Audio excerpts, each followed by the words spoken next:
Good morning and welcome to Worldwide Wisdom. What is the secret to Jewish survival? Seriously, how does this even make sense? One of my YouTube viewers was criticizing me recently in an email, telling me that I have too much faith. And he's a rational scientist, he said. I asked him a simple question. I said, you're a Jew. You told me that you survived the Holocaust somehow, and you came to America, to Canada. He built himself a life, built himself a practice. How does this happen? How do you go from the bottom of the barrel to being a successful doctor in 2025? I mean, is that normal? What is the secret of Jewish survival? How do you explain a nation that has been on the brink of extinction more times than we can count? I mean, think of every inch of Europe and you can identify some form of mass persecution, genocide. I mean, it's just so ironic that the nation that is being subject to extermination and genocide is the one being accused of that. It doesn't make sense. The very nations that have perpetrated those genocides against us are the ones that are accusing us. Let's just make a quick observation. So France is accusing Israel of colonialism, right? It's actually funny. They're the biggest.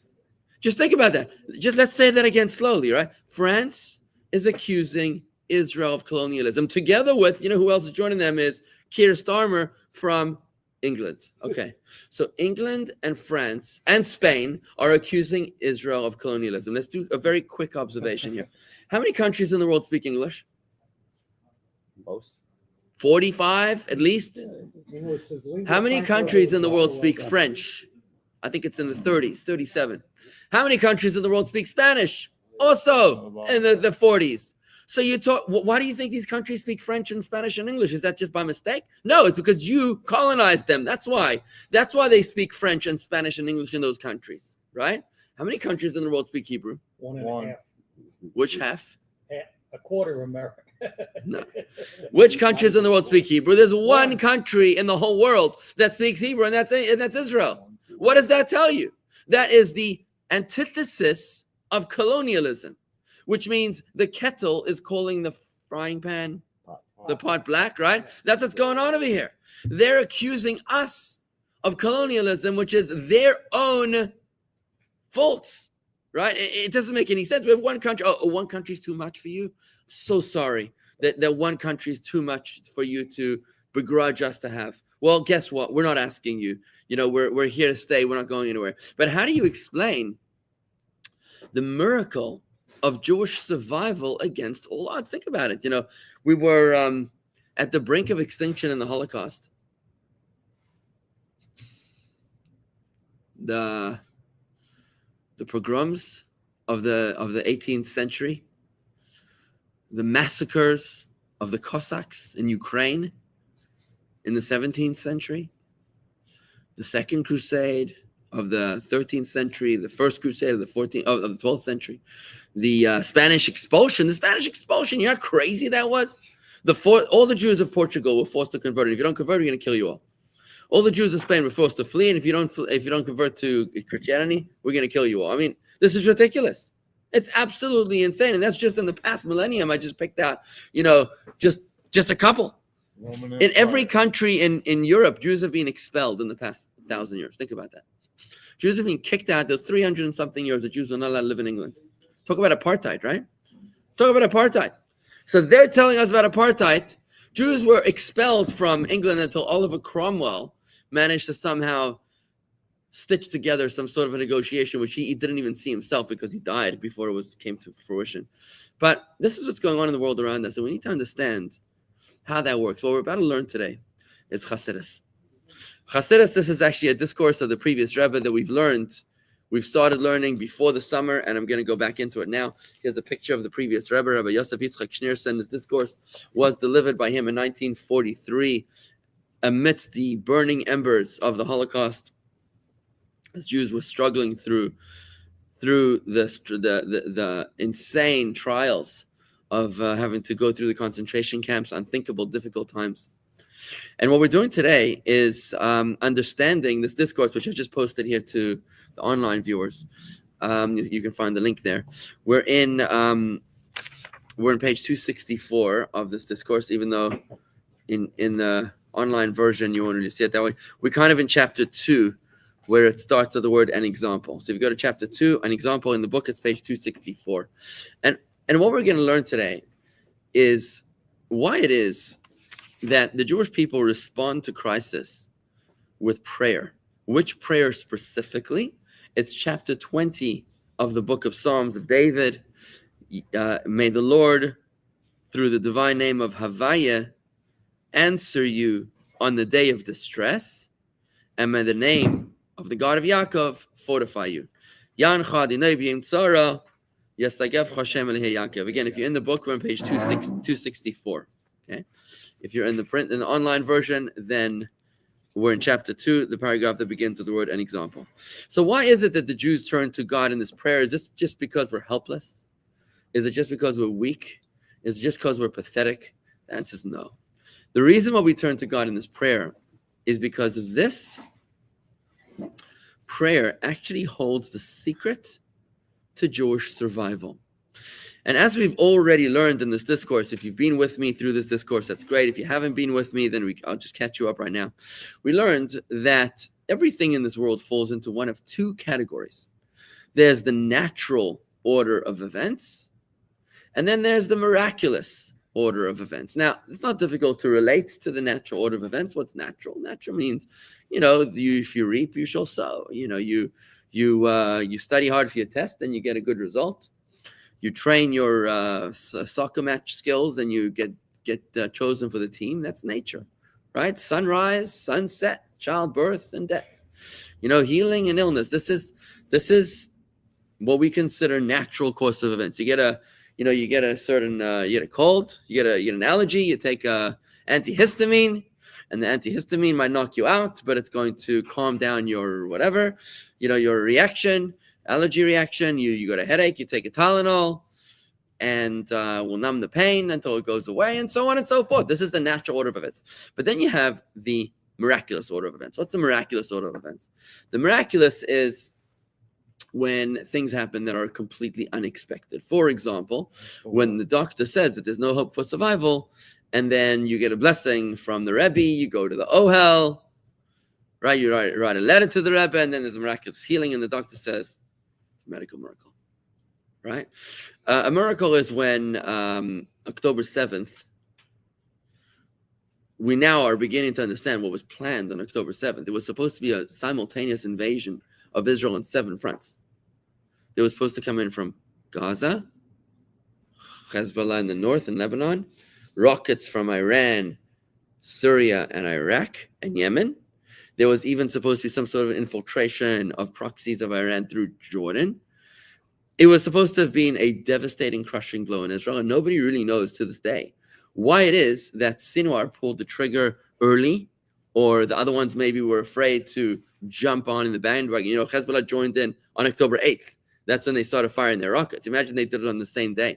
What would have happened to Israel's armies, right? And civilians. So that would be a miracle where Israel was able to survive through October 7th.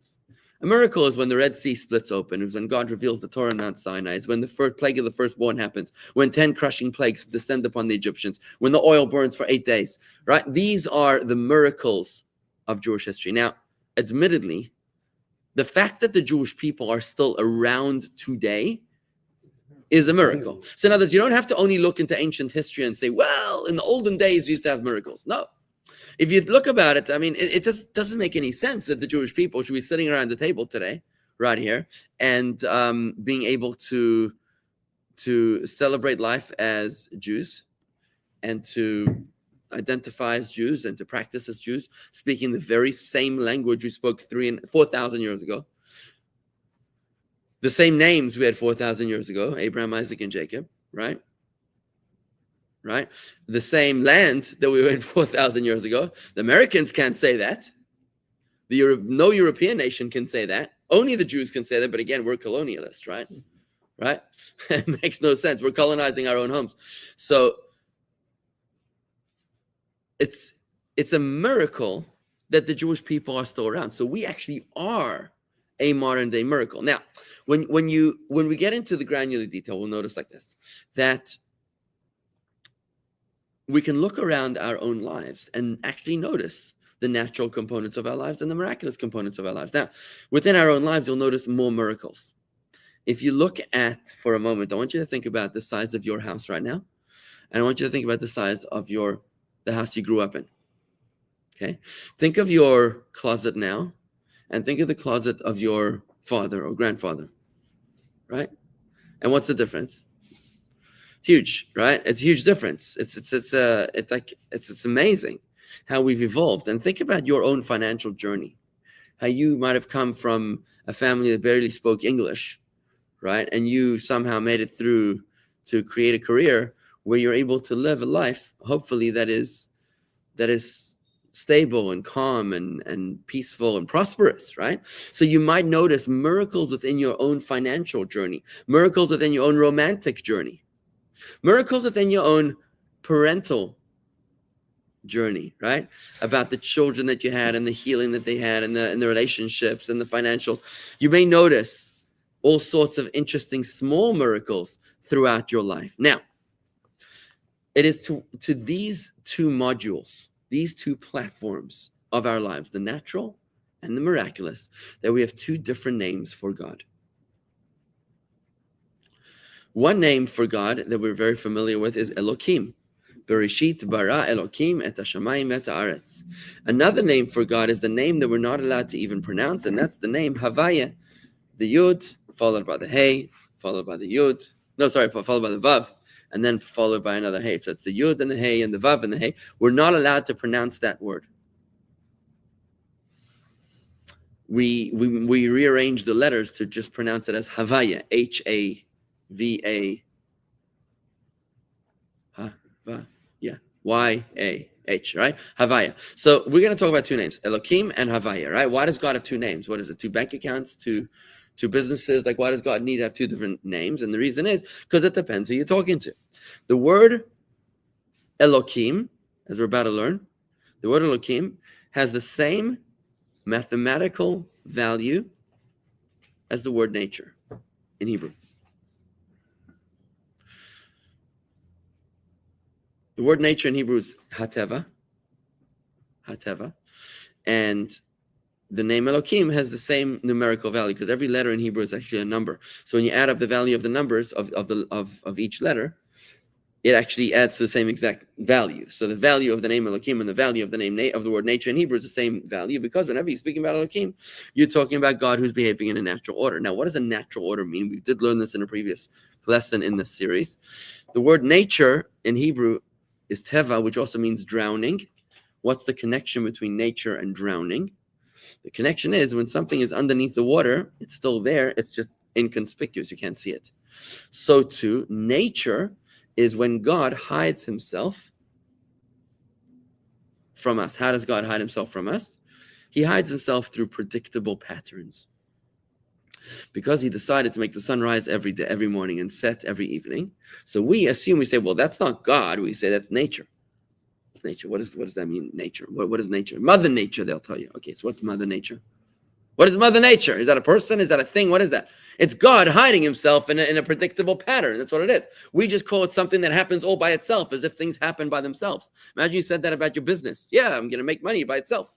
Said nobody ever, right?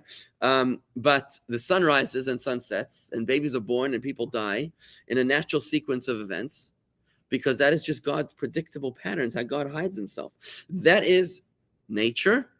The word nature, teva, which also means drowning, because drowning means hidden from the eye. So when God hides himself from us, he uses the name Elokim. And that's why when God created the world, which name does he use? Does he use for creation of the world? Bereshit bara Elokim et hashamayim et haaretz. In the beginning, Elokim created the heavens and the earth. Because when God created the world, he hid himself in the patterns of creation, in the patterns of the water cycle, and the patterns of osmosis and metamorphosis and photosynthesis and digestive systems and reproductive systems and all sorts of systems that God created into the world that we now take for granted. But in reality, it's God hiding himself. So when we talk about God who hides himself, we're using the name Elohim. When we're speaking about God, the way he makes miracles, the way that God, correct, X core 3, when God wants to be hidden, he doesn't want to be noticed, right? Why does he not want to be noticed, by the way? Why does he not want to do that? Why does he not want to do that? Because he wants to be hidden, because he wants to give us free choice, by the way. If God was obvious and clear and apparent in your business or in your family, if it was very clear that God was there all the time saving you from every trouble, then you wouldn't have free choice. You'd be like, okay, of course I have to worship God. But if God is hidden in this masterful disguise, then we're able to have a choice as to whether we want to serve him or not. On the converse, on the flip side, when God is revealing himself, when God is intervening within this world and causing miracles to happen, like splitting open the Red Sea, right? Or revealing himself on Mount Sinai, right? Or making the oil burn for 8 days, or surviving Israel through the 6-day war, or the Gulf War, or the October 7th war, or the attack on Iran, or and other miracles that happen all the time. That's when you'll be referring to the name Havaya, Yud Kei Vav Kei. And now we're starting to understand why we're using that prayer, which references which name of God? The name Havaya. If you look at the beginning of this discourse, you'll notice the prayer is Yaancha Havaya Beyom Tzara. May Havaya answer you in the day of distress. We're actually soliciting a miracle. When we say these words, when we are in trouble, when we are in distress, we're actually saying, listen, this is not a time for Elohim. This is a time for Havaya. We need Havaya. And how do we pronounce the word Havaya? We say, Yaancha Adonai Beyom Tzara. Yes, to give Hashem and Yaakov. We say Adoi and then Noi. That's how we pronounce the word, because it's too holy for us to utter. But what we're doing here, I just want to make sure we understand the purpose of the prayer is to solicit the miraculous and revealed power of God that is not subject to the laws of nature, that is not subject to the rules of this world, where we effectively can say that you can have a country that is 40 times the size of the state of Israel, which has malicious weapons and missiles and potential nuclear weapons, and to be able to say that a little country like Israel can defy the rules of logic and nature and projection and still overwhelm them, right? That is the miracle that we're soliciting by referring to the name of Havaya. Yes, Mark, you have a question? Doesn't God reveal himself every day with the sun when sun setting? Isn't that part of God? So to the trained eye, yes. To the person that's aware that things don't happen by themselves, when you ask any normal businessman and you say, well, do you think you could create $1 billion business by itself? What's he going to tell you? Like, no. But then some people say, I don't know, maybe some unconscious people would say yes. I don't know. But I guess a lot of people think that billionaires didn't work too hard. I think a lot of people think that billionaires didn't work too hard. They're like, yeah, it just happened to them. When in reality, of course, they worked very, very hard, right? So to the untrained eye, Mark, I think that sunrise, sunset seems like just something that happens. They call it a phenomenon, which means something which is unexplainable, which makes no sense. Imagine you said about my business is unexplainable. I mean, you go bankrupt pretty quickly if you didn't understand every part of your business, right? But when it comes to the trained eye realizes that this is in fact the hidden hand of God. Let's look at this exact idea inside of the text now on page 264. An example: every morning the sun is born in the east and then travels in a southwesterly direction until it sets in the west. We have grown so accustomed to the sun following its daily course that we deem its daily route to be the sun's nature. Because we are so used to this phenomenon, it does not elicit the response that an overtly supernatural event would. It's exactly what you just asked, right? Yet, pondering the fact that the sun has faithfully observed and followed this course for over 5,703 years. Remember, this discourse was delivered in 1943. Right, which would be 5,703 years since the creation of the world, without any fundamental change, causes us to acknowledge that this is a supernatural phenomenon of the first rank. If you think for a moment, 1 second, it's been doing this for 5,703 years without ever once stopping. I mean, is there anything in the world that happens without stopping? Can you do anything without it going bad? For heaven's sake, I'm buying these LEDs that are for my house that are supposed to last 99 years. You heard about this? Biggest scam in 2025, 99 years. I think I'm getting 9 months out of them, and they charge you 25 times the price. They're like, yeah, it's worth it because it's going to last you 100 years of light bulbs. Forget about it. It lasts me 9 months and I'm done. I need new ones, right? And then I can't even change the light bulb myself because it's got a whole screwy thing up there. So I got to get the electrician to come in and put it himself. Cost me another 10 times the amount, right? The old-fashioned light bulb, screwed in myself, right? So Didn't God stop the sun? yes, God stopped the sun. Good when point. Joshua and the tribes were Very nice. going into the Holy Land. Yep, God stopped the sun in its tracks, and it was actually a very interesting. So that was a miracle. Absolutely, that was a miracle too. And in fact, if you study the astronomers, they speak about one lost day. The astronomers talk about how the cycles of the sun show that the sun is 24 hours off. You can Google it. It's called the lost day. There's like 24 hours off. It's like a little tiny incy-wincy bit off of the calculations. Like they can't understand. And one of the scientists who had studied some Bible said, well, there's a Bible story that says that God stopped the sun for a day.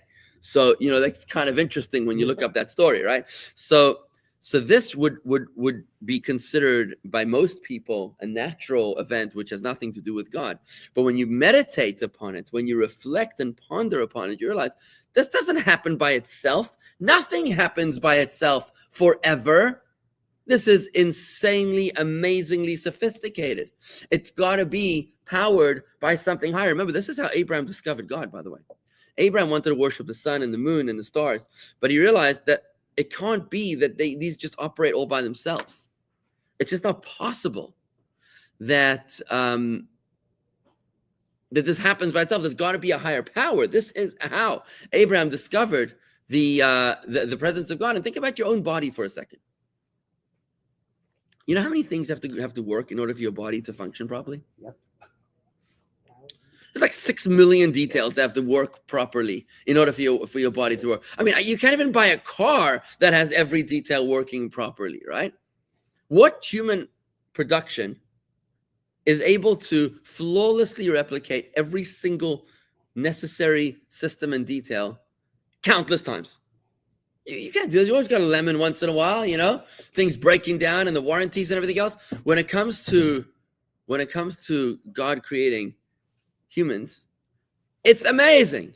We're like these bags of air, and we have life in us, and lungs, and heartbeats, and arteries, and veins, and blood flow, and oxidization, and carbon dioxide out, and oxygen in. It's amazing what's going on in the human body. All the processes, and things that need to open, and things that need to close. It's amazing, right? So you can easily look at your body and say, well, I'm a scientist, and I believe in the power of nothing, that things just happen by themselves. Or you could be an enlightened person and say that this can't possibly happen by itself. Nothing in the world happened by itself. Right. There's got to be a master engineer. There's got to be a designer that put this whole thing together. And that's what the prophet Habakkuk says. The prophet Habakkuk says, Mibsari echzaleka, from my flesh, I see godliness. From my flesh, I see godliness. I see, when I look in my hand, you just need to look at your hand and you realize that there's got to be a soul in here that's giving it life. There's got to be some sort of directive right now.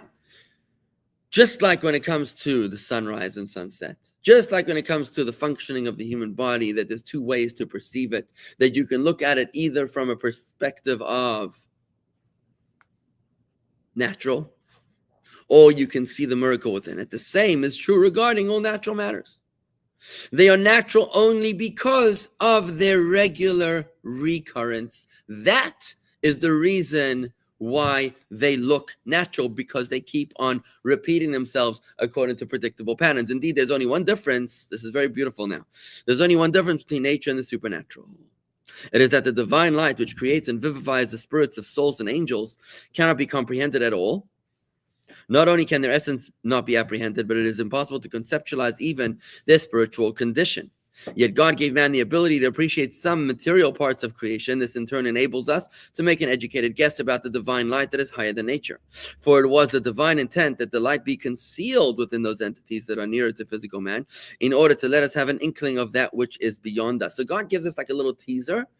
Most of the human experience is God's predictable patterns of nature, but we get a little teaser of God's miraculous way of operating. We get like these miracles once in a while, and we say, oh, I guess there is a God, but we weren't supposed to have access to those. This then is the true meaning of nature in Hebrew teva. It's a divine light that is girded by habitual recurrence. Very important to understand that the definition of nature is habitual recurrence. Just as the water of the sea surrounds and conceals that which is found in its depths, so when the water hides that which is buried in the water, the word for nature is the same word as drowning, right? So just like the water hides that which is in it, nature hides the hand of God behind a masquerade of that which seems predictable and that which seems to naturally recur by recurring patterns. Now, if this is true of all of creation, where there's a natural and there's a supernatural order, and that it's Elohim that manages the natural order, and it's Havaya that manages the supernatural order. When it comes to the Jews, we don't have time for this today, but I'm just going to give you a teaser, heads up, that when it comes to the Jews are different. When it comes to the Jews, not only does the miraculous parts of the life of a Jew governed by the miracles of Havaya, but even the natural components of the Jews' existence is governed by Havaya as well. Why? Because the entirety of the existence of the Jew is miraculous. Let me give you a quick example. How many billionaires are there who are the most, I think, the most generous billionaires of America in the past couple years? Actually, not all Jews.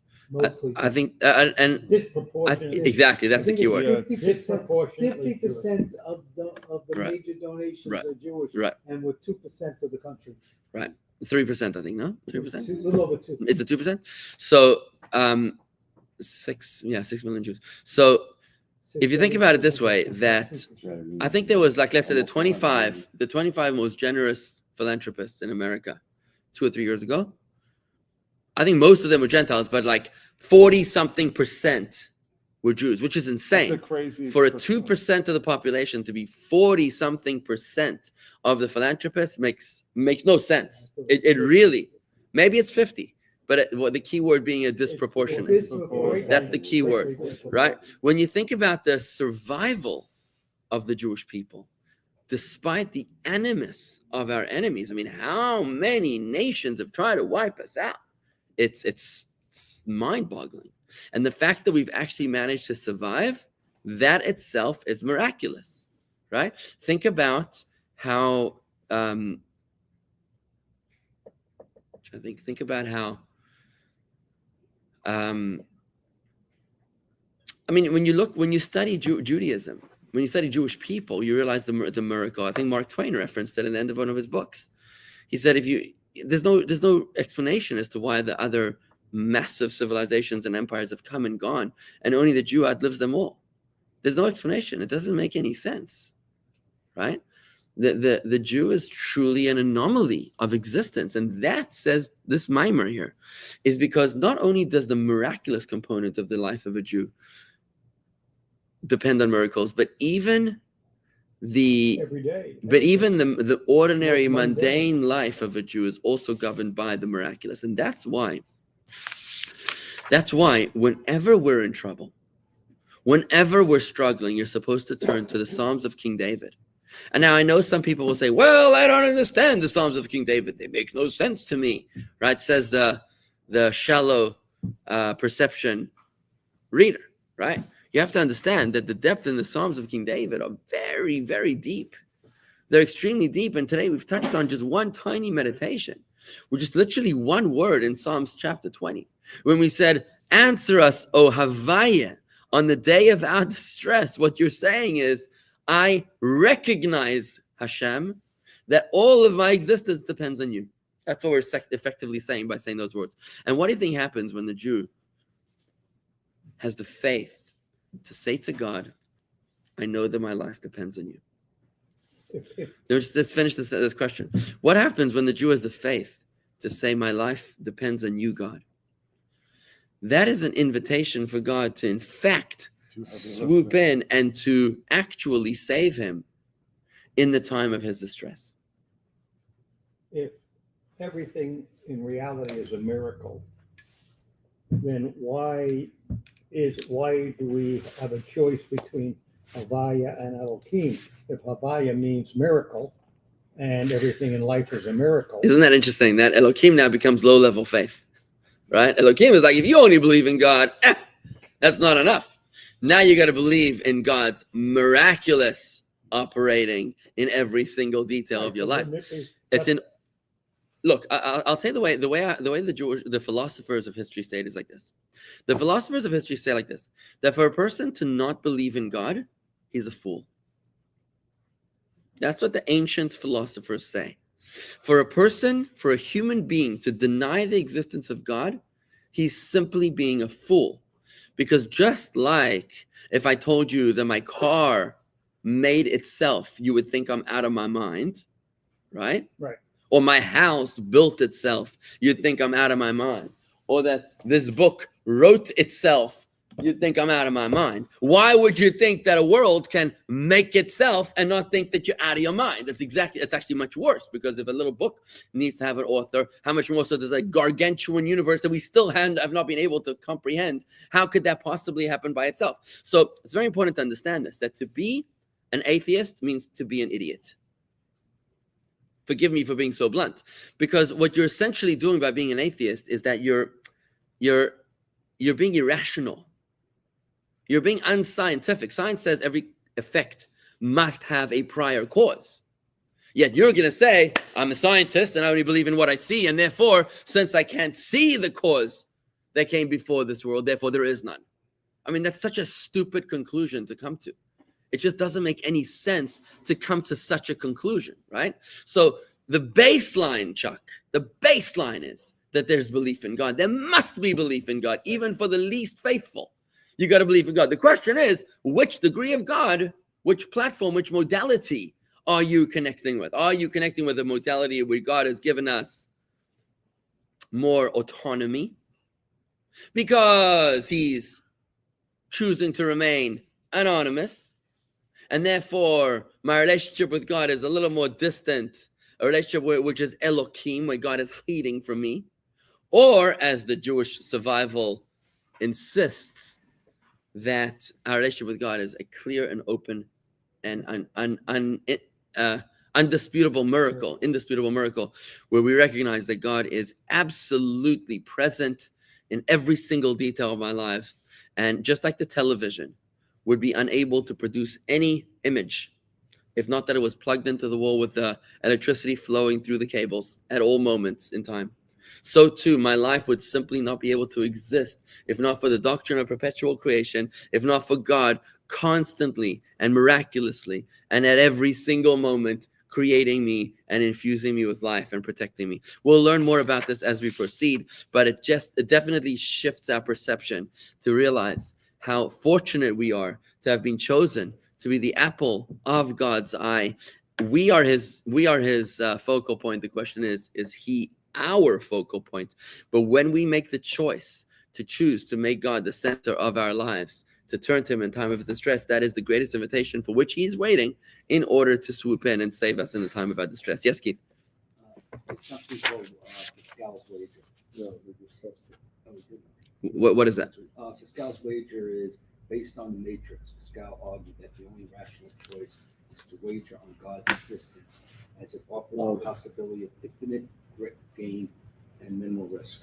So Pascal's wager is to say that your best option is to believe in God. Why? Because it's the most rational choice. Yeah, well, there's no downside. Or If you don't believe in God and there is a God, you're subject to damnation. Okay, so he's saying that it's better for business. French philosopher, mathematician, and physicist Blaise Pascal, 1623 to 1622, seems like he had a negative 1 year lifespan, proposed a pragmatic argument that is, you can never believe AI, by the way, proposed a pragmatic argument that is in one's own best interest to believe in God. He says, if you do not believe in God and he does not exist, then you lose nothing. But if you don't believe in God and he does exist, then you suffer eternal loss. I'll say it's very simple. You don't need Blaise Pascal for this. You can say very simple. If you have a choice to say, this effect either has a cause that I don't understand, or this effect has no cause and it just is. I mean, you got to be a fool to believe the second one. No, but Pascal's point was, by you saying it, doesn't, it's your blind faith, and people don't necessarily believe in it. What Pascal tried to do is break it down into a mathematical equation and odds, saying that you can't just say somebody's a fool, an idiot, for not believing. Why not? Because you can't say that. Why not? I said it. You're not going to convince anybody of it. Why not? You know what? Go talk to anybody who supports Trump or who's against Trump. That's their argument. You're an idiot. You're an idiot. That doesn't. It's irrational. Is it okay to say irrational? No. It's not okay to say it's irrational? No. Can't say it's irrational. Pascal said, broke it down and said, look, here are the odds. So if you're at Las Vegas, you're at the casino, you have to place a bet. You want to place a bet where you have the greatest odds. So Pascal says the greatest odds are believing in God. And this is why. Because there's no downside to believing in him, but there is a downside. Look, I have to tell you, I think it's a very weak argument. I mean, it's a good argument, but it's better than nothing. But it's a lot better than the one you say, where you just say, you don't believe in God, you're an idiot. Okay, so let me reframe. Let me just reframe your argument. Let me just reframe your Blaise Pascal thing. Okay, so if I've got a choice to think that my house was built by immaculate construction. No, sorry, immaculate conception, but by itself, right? If I have a choice to believe that my house is either built, or this building was built either by itself, or it was built by an architect and a builder, I'm going to say odds are you're better off to believe that there was actually a contractor, because what do you have to lose? What kind of argument is that? You got a choice between stupidity and rational thinking, and you're better off thinking rational thinking. I think it's. You agree with me on this? He agrees. I agree with Would him. you rather build a house using a contractor or using someone who's not? Well, you put your odds on the contractor. Rabbi, I think it's your choice of words. Yeah, The difference between semantics. somebody being irrational and it be somebody being an idiot. That's Right. When you're well, yeah. I know, because you're hurting their feelings. I'm sorry. Okay, fine. Name calling. Sorry. DEI. Okay. Going back to the numbers No, before I looked, it's There's no substance to that 2% argument. of the population, the top 25% of the 25 donors in this country, 48% are Jewish. Fine. So we're close enough. Close to So- 50%. so, And as a whole, Jews donate 12% of the donations. 12% of all donations in America. Wow. Chuck. They would expect them to give a lot more to Jewish causes. Chuck, is it offensive to call an atheist irrational? It's not offensive. I believe in God. It's a But if I stupid don't- argument because you're convincing nobody. That's like writing a book without any sides. Okay, you go to court. Who's gonna and you believe say, you? well, he's That's stupid, called a he's an novel. idiot for not. You don't knowing want that. to. You gotta show facts. Well, You gotta show proof. Fact. Yeah, but you don't use. You're the telling me- term. You It's gotta the show. semantics. That's Yeah. Right. No, I understand. You don't like the word. The argument court has to be, you don't call somebody an idiot, you say, listen, the odds of this happening are better that there's a God than just telling the person he's an idiot. But if it, but Okay, if I'm you going to take back the word idiot, okay? And I'm going to say it's unscientific. It doesn't make sense. That's It's fine. unscientific to be an atheist. Is That's that the fair? old line, there are no atheists in Fox. Is that fair? That's right. Fine. So that's what I'm going to say. And you can't tell me that if you have a choice of a rational argument versus an irrational argument, that the reason you should choose the rational argument is because odds are better. Yeah, that's No. It's the choice between wisdom and folly. It's rational. No, you pick the rational argument because that increases your chances of convincing somebody else. You're talking to 76,000 people. Give them a reason.